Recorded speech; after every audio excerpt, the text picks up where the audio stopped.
Icyambere nuko ari akanyamuneza kenshi cyane gose kuri twebwe tugiye gusubira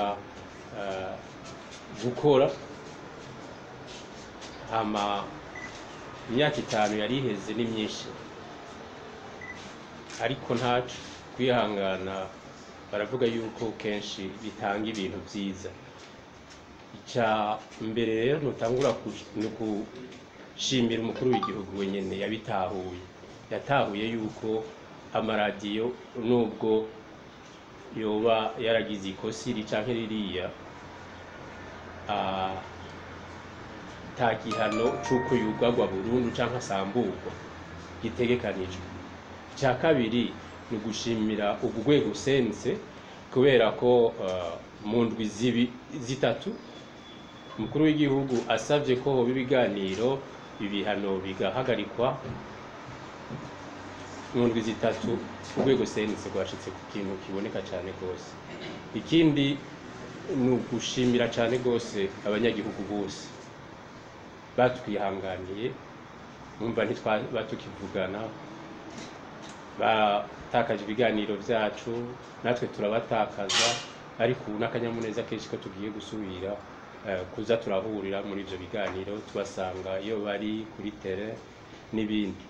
Ikindi noshima nuko mu byukuri urwego CNIDH rujeje by'agatekazi na muntu rwaratubaye hafi cyane rwaradufashije.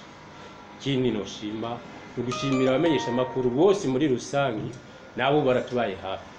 Ni ibintu byiza cyane ngasaba yuko mubandanya mugira bijya bita solidarité abajournaliste muri kumwe mwese.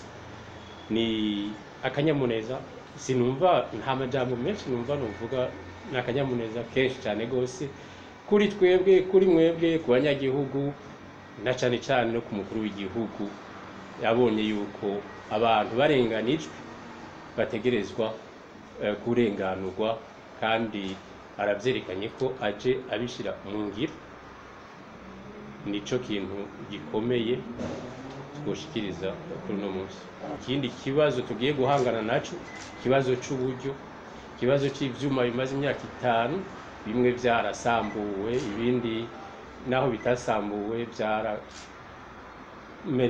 kubera umwanya byaranonekaye birumvikana ariko twebwe kubera ko impumbu twari dufitiye banywanyi bacu tugiye gukora uko dushoboye. Twibaza yuko